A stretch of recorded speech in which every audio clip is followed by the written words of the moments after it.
जब SDM madam ने उस भीड़ में एक बूढ़ी औरत को रोते हुए देखा तो उन्होंने एक ऐसा फैसला लिया जिसने पूरे जिले की नींव हिला दी। कुछ फैसले कानून की किताबों में नहीं लिखे होते, वो फैसले दिल से लिए जाते हैं। और जब एक अधिकारी का दिल किसी टूटे हुए इंसान का दर्द महसूस कर ले तो वो सिर्फ अधिकारी नहीं रहती, वो एक इंसान बन जाती है, एक असली इंसान। ये कहानी है एसडीएम अनन्या सिंह की, मध्य प्रदेश के एक छोटे से जिले रामपुरा की बात है। ये वो जगह है जहां सड़कें तो पक्की हैं लेकिन न्याय अभी भी कच्चा है, जहां सरकारी दफ्तरों की दीवारें मोटी हैं लेकिन आम आदमी की आवाज बहुत पतली। रामपुरा में हर तरफ एक नाम गूंजता था, ठाकुर रणवीर प्रताप, जिले के सबसे बड़े जमींदार, राजनीतिक रसूख वाले, जिनके आगे पटवारी झुकता था, तहसीलदार झुकता था और कभी कभी तो खुद थाने का दरोगा भी आंखें फेर लेता था।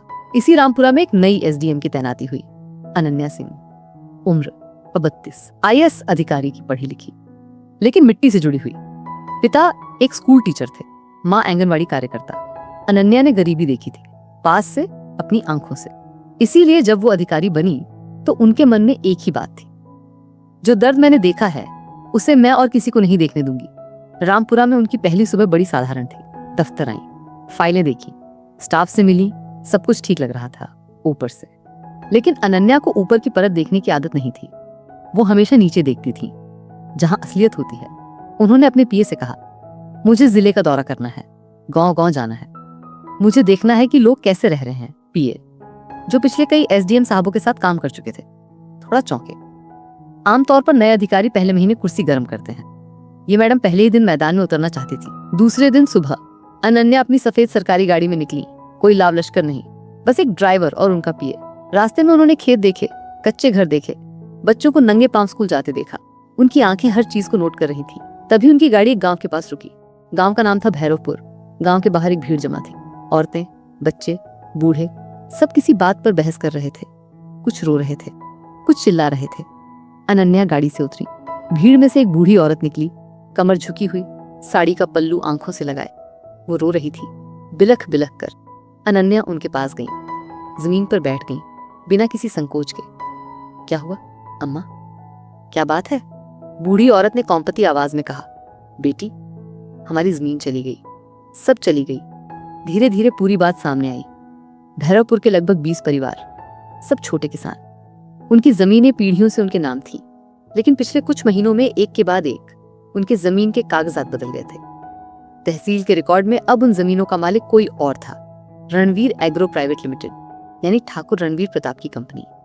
किसानों को कुछ पता ही नहीं चला, न कोई नोटिस, न कोई मुआवजा, न कोई बात। बस एक दिन उन्हें खेत से निकाल दिया गया और कहा गया, ये जमीन अब हमारी है। जब किसानों ने पटवारी से पूछा तो उसने मुंह फेर लिया। जब थाने गए तो दरोगा ने भगा दिया। जब तहसीलदार के पास गए तो दरवाजा बंद मिला। 20 परिवार, 40 बीघा जमीन और एक षड्यंत्र जो महीनों से चुपचाप बुना जा रहा था।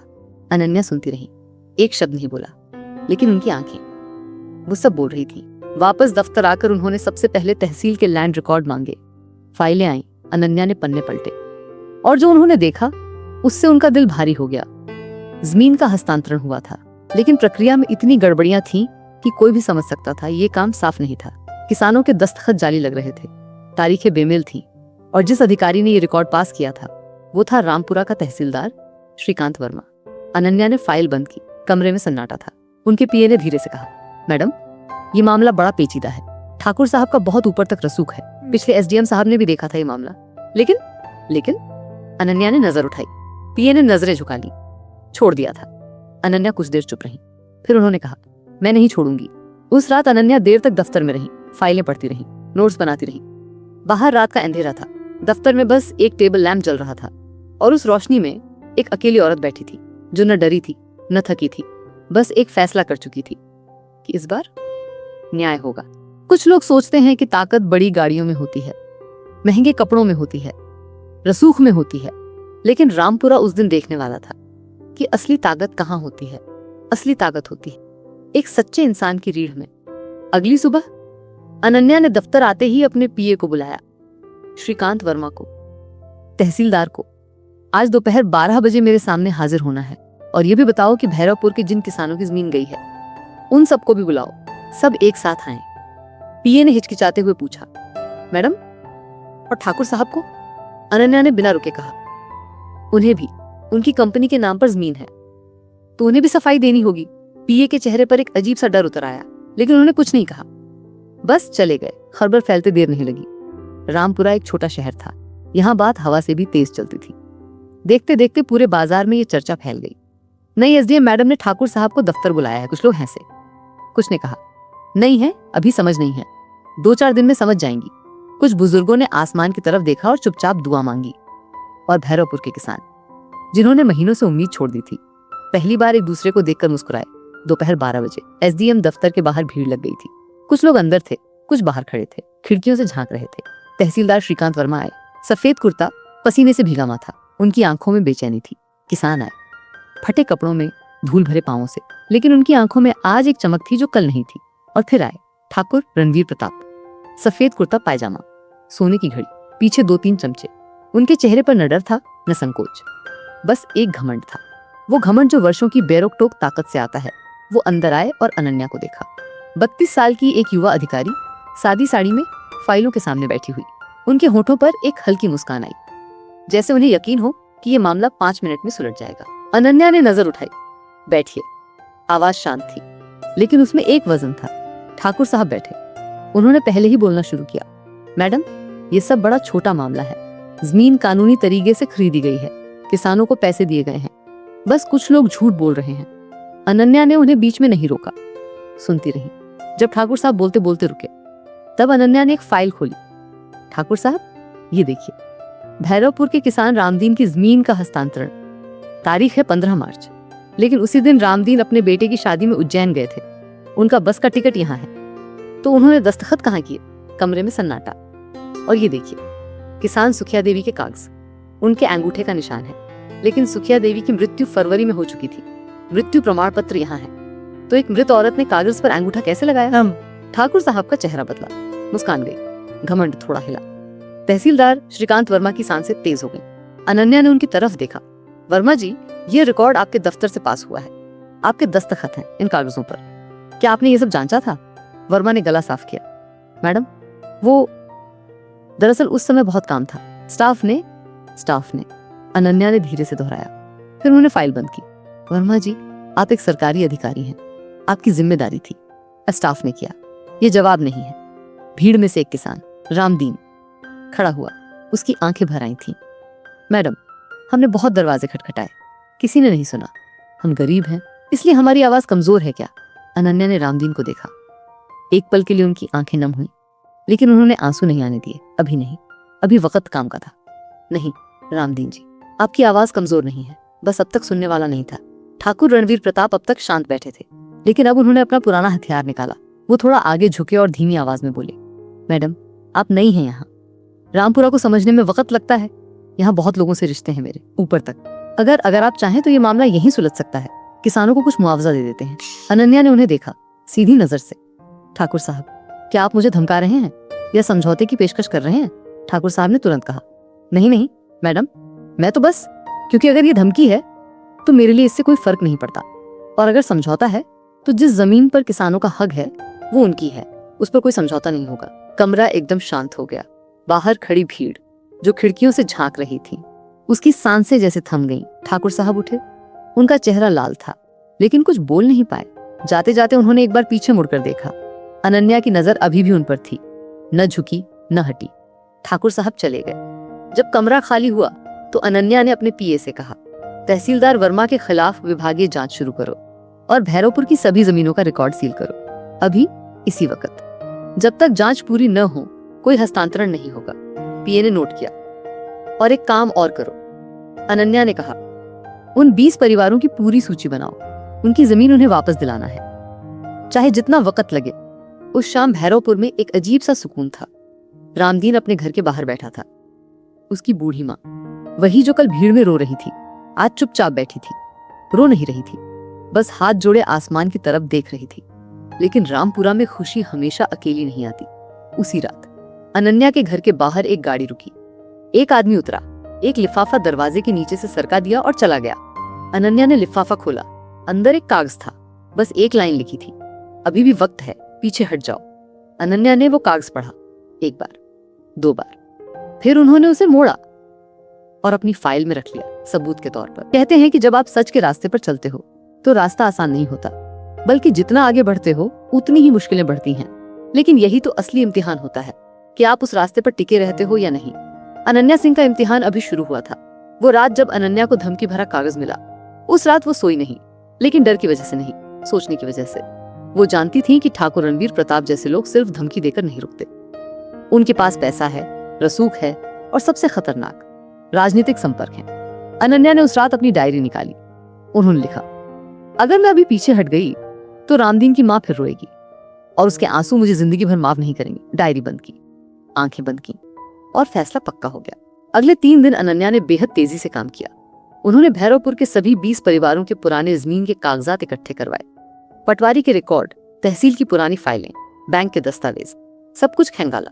जो तस्वीर उभरी वो और भी भयावह थी। ये सिर्फ भैरवपुर की बात नहीं थी। पिछले 2 सालों में आसपास के 4 और गांवों में भी इसी तरह जमीनें बदली गई थी। हर जगह वही तरीका, जाली दस्तखत, बेमेल तारीखें और बीच में एक ही नाम, रणवीर एग्रो प्राइवेट लिमिटेड।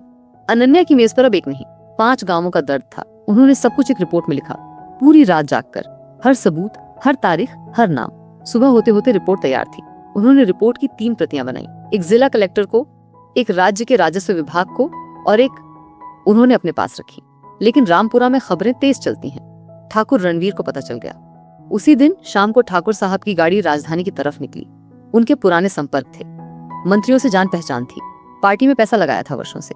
एक फोन यहाँ, एक मुलाकात वहां, और रामपुरा के ऊपर एक तूफान तैयार होने लगा। 4 दिन बाद अनन्या के दफ्तर में एक फोन आया, जिला कलेक्टर का। अनन्या जी, आपकी रिपोर्ट मिली, लेकिन ऊपर से कुछ दबाव है। कह रहे हैं कि ये मामला बहुत संवेदनशील है, थोड़ा रुकिए, जांच धीरे धीरे होगी। अनन्या ने शांति से पूछा, सर ऊपर से मतलब? कलेक्टर साहब ने गला साफ किया। अनन्या जी, आप समझदार हैं, बस थोड़ा सब्र रखिए। फोन कट गया। अनन्या कुछ देर चुप बैठी रही। उसी शाम एक और खबर आई। उनके पीए ने घबराई हुई आवाज में बताया, मैडम, सुना है कि आपका तबादला हो सकता है। राजधानी से कोई फाइल चली है। अनन्या ने पूछा, कब तक? पता नहीं मैडम, लेकिन लोग कह रहे हैं जल्दी। पीए रुके, फिर धीरे से बोले, मैडम माफ करिएगा, लेकिन क्या आप थोड़ा पीछे नहीं हट सकती? आपकी नौकरी है, करियर है। अनन्या ने उनकी तरफ देखा। राजेश जी, आपने कभी देखा है किसी किसान को खेत से निकाले जाते हुए?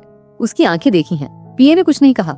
मैंने देखी हैं, अब नहीं देख सकती, चुपचाप। उस रात अनन्या ने एक जरूरी काम किया। वो भैरवपुर गई, अकेले, रात के 9 बजे, अंधेरे में। गांव में पहुंची तो रामदीन के घर के बाहर कुछ किसान बैठे थे। उन्हें देखकर सब उठ खड़े हुए। अनन्या ने उन्हें बैठाया।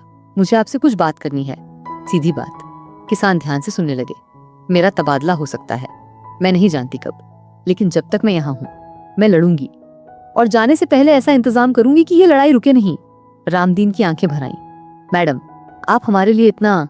रामदीन जी, ये आपके लिए नहीं, ये सही के लिए है, फर्क मत करिए। वापस आकर अनन्या ने वो काम किया जो शायद उनकी नौकरी का सबसे बड़ा जोखिम था। उन्होंने एक स्थानीय पत्रकार को फोन किया। नाम था विक्रम पांडे। एक छोटे से हिंदी अखबार में काम करते थे, ईमानदार आदमी, रामपुरा की सच्चाइयां जानते थे। अनन्या ने उन्हें बुलाया और पूरी फाइल दिखाई। विक्रम जी, ये सब छापिए, हर सबूत, हर नाम, मैं जिम्मेदारी लेती हूँ। विक्रम ने फाइल देखी, पन्ने पलटे, उनकी आंखें चौड़ी होती गईं। मैडम, ये तो बहुत बड़ा मामला है। हाँ, इसीलिए छापना जरूरी है। विक्रम ने एक पल सोचा, फिर कहा, छापूंगा 2 दिन बाद। सुबह के अखबार में पहले पन्ने पर एक खबर थी, भैरवपुर और 4 गांवों में सैकड़ों बीघा जमीन का जाली हस्तांतरण, एसडीएम की जांच में बड़ा घोटाला उजागर। नीचे पूरी रिपोर्ट थी, सबूत थे, नाम थे। रणवीर एग्रो का नाम था, तहसीलदार वर्मा का नाम था, और सबसे नीचे एक लाइन थी, एसडीएम अनन्या सिंह की जांच के आधार पर। रामपुरा जैसे हिल गया। बाजार में लोग अखबार लेकर खड़े थे, चाय की दुकानों पर चर्चा थी, फोन पर खबर फैल रही थी। कुछ लोग कह रहे थे, मैडम ने तो कमाल कर दिया।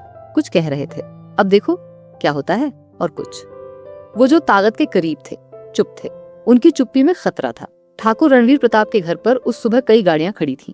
बंद दरवाजों के पीछे बैठकें हो रही थीं, और उन बैठकों में एक ही बात, इस लड़की को रोकना होगा। उसी दोपहर अनन्या के दफ्तर में एक आदेश आया, राजधानी से। लिफाफे पर सरकारी मुहर थी। अनन्या ने खोला, पढ़ा। तबादला आदेश था। रामपुरा से हटाकर एक छोटे से कस्बे में भेजा जा रहा था, जहाँ न कोई बड़ा काम था, न कोई अहमियत। ये सजा थी, बिना कसूर की सजा। अनन्या ने वो कागज मेज पर रखा। कमरे में सन्नाटा था। पीए बाहर खड़े थे, उनकी आंखें नम थीं। खिड़की से बाहर देखा, सड़क पर लोग थे, जिंदगी चल रही थी। एक औरत अपने बच्चे को गोद में लिए जा रही थी। एक बूढ़ा आदमी धीरे धीरे चल रहा था। अनन्या को रामदीन की माँ याद आई। उनकी कौंपती आवाज याद आई, बेटी हमारी जमीन चली गई। अनन्या ने गहरी सांस ली, उठी और कागज उठाकर वापस लिफाफे में रख दिया। फिर अपने पीए को बुलाया। राजेश जी, ये तबादला आदेश है, लेकिन जाने से पहले मुझे कुछ काम पूरा करना है। मेरे पास अभी 3 दिन है। हम इन 3 दिनों में वो करेंगे जो इस केस को अधूरा नहीं छोड़ेगा। पीए ने पूछा। क्या करना है मैडम? अनन्या ने कहा, सब कुछ जो बच गया है। कुछ लोग इतिहास बनाते हैं, कुछ लोग इतिहास बदलते हैं, और कुछ लोग बस चुपचाप वो काम कर जाते हैं जिसकी वजह से आने वाली पीढ़ियां सांस ले पाती हैं। अनन्या सिंह उन्हीं लोगों में से थी।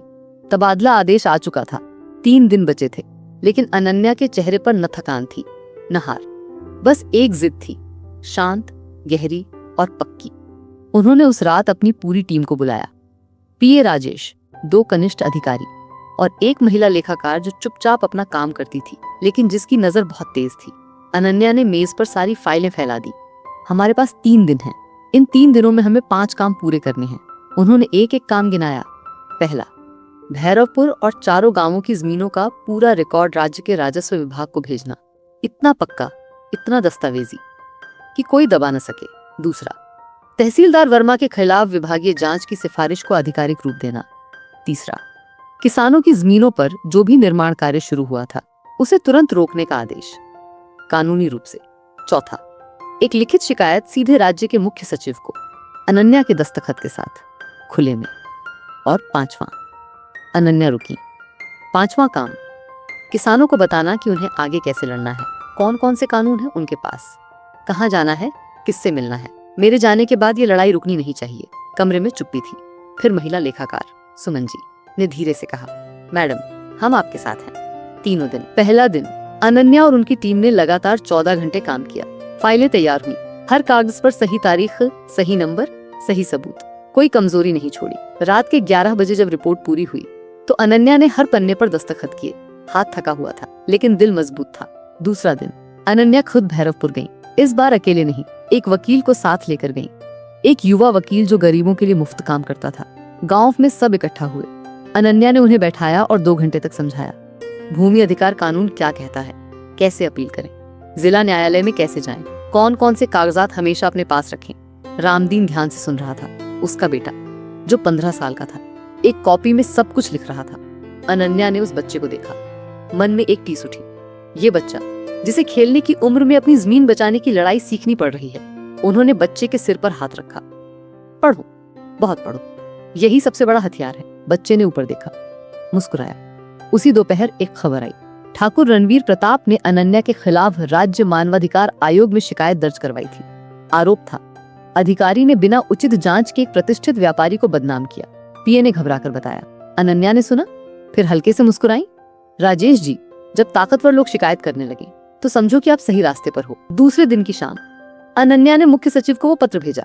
5 पन्ने, हर बात साफ, हर सबूत संलग्न।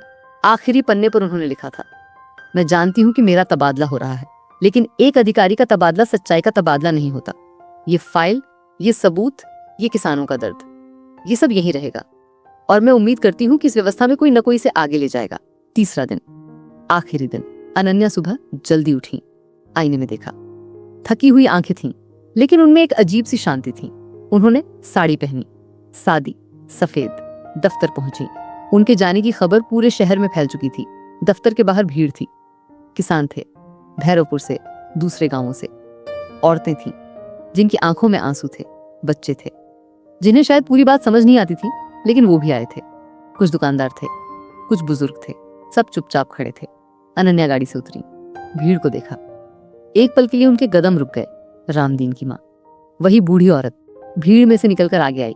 उन्होंने अनन्या का हाथ थाम लिया, कांपते हाथों से। कुछ नहीं बोली, बस देखती रही। उन आंखों में इतना कुछ था, कृतज्ञता, दर्द, उम्मीद और एक माँ जैसा आशीर्वाद। अनन्या की आंखें भर आईं। पहली बार, इन 3 दिनों में पहली बार, उन्होंने बूढ़ी माँ के हाथ को दोनों हाथों से थाम लिया। अम्मा, लड़ाई खत्म नहीं हुई, बस मैं जा रही हूँ, लेकिन आपकी जमीन आपको मिलेगी, वादा है। दफ्तर के अंदर अनन्या ने आखिरी बार अपनी कुर्सी पर बैठकर सब कुछ देखा। वो मेज जिस पर 3 हफ्तों में इतनी फाइलें देखी थी, वो खिड़की जिससे रामपुरा की सड़कें दिखती थी, वो कमरा जहां ठाकुर रणवीर का घमंड टूटा था। उन्होंने एक कागज निकाला, और अपने उत्तराधिकारी के लिए एक चिट्ठी लिखी। जो भी अधिकारी यहाँ आए, भैरवपुर का केस अधूरा है, फाइलें तैयार हैं, सबूत मौजूद हैं, बस एक इरादे की जरूरत है। उम्मीद है कि आप वो इरादा लेकर आएंगे। चिट्ठी मेज पर रखी, उठी और बाहर निकल गई। 3 हफ्ते बाद राज्य के राजस्व विभाग ने अनन्या की रिपोर्ट के आधार पर जांच बैठाई। 2 महीने बाद तहसीलदार श्रीकांत वर्मा को निलंबित किया गया। 4 महीने बाद भैरवपुर के 12 परिवारों की जमीनें उनके नाम वापस हुई। बाकी 8 का मामला अभी भी न्यायालय में था, लेकिन अब उनके पास वकील था, सबूत था और सबसे जरूरी उम्मीद थी। रणवीर एग्रो प्राइवेट लिमिटेड के खिलाफ आर्थिक अपराध शाखा ने जांच शुरू की। ठाकुर रणवीर प्रताप, जो कभी रामपुरा में अजय समझे जाते थे, पहली बार अदालत के सामने खड़े थे। और अनन्या, वो उस छोटे से कस्बे में थी जहां उन्हें सजा के तौर पर भेजा गया था, लेकिन वहां भी उन्होंने पहले दिन से वही किया जो वो जानती थी, काम, ईमानदारी से, बिना डरे। एक दिन विक्रम पांडे ने उन्हें फोन किया। रामदीन, भैरवपुर के किसानों की जमीन वापस हुई। रामदीन बहुत खुश है, उसकी माँ ने कहा है। मैडम के लिए घर पर पूजा की। अनन्या चुप रही, फिर धीरे से बोली, अच्छा हुआ, बस इतना। फोन रखा, खिड़की के बाहर देखा और उनके चेहरे पर एक मुस्कान आई। वो मुस्कान जो किसी तमगे से नहीं, किसी तारीफ से नहीं, बस एक सच्चे काम के होने से आती है। रामदीन के घर में उस शाम दिया जला। बहुत दिनों बाद उसकी माँ आंगन में बैठी थी, आसमान की तरफ देख रही थी। उनकी आंखों में आंसू थे, लेकिन इस बार खुशी के। ये कहानी का अंत नहीं है, ये उन सभी अनन्याओं की कहानी है जो आज भी किसी न किसी जिले में, किसी न किसी दफ्तर में चुपचाप सच के लिए लड़ रही हैं, जिन्हें न पुरस्कार मिलता है न तालियां, बस एक बूढ़ी माँ की दुआ मिलती है। और शायद यही काफी है। आपको क्या लगता है? क्या अनन्या मैडम ने सही किया? क्या ऐसे अधिकारियों को और सुरक्षा मिलनी चाहिए जो सच के लिए लड़ते हैं? नीचे कमेंट करिए और हमें बताइए। अगर ये कहानी आपके दिल को छू गई तो इसे उन लोगों के साथ जरूर शेयर करिए जो मानते हैं कि इस देश में अभी भी अच्छे लोग हैं। और हमारा चैनल सब्सक्राइब करिए, क्योंकि ऐसी और कहानियां आपका इंतजार कर रही हैं। जय हिंद।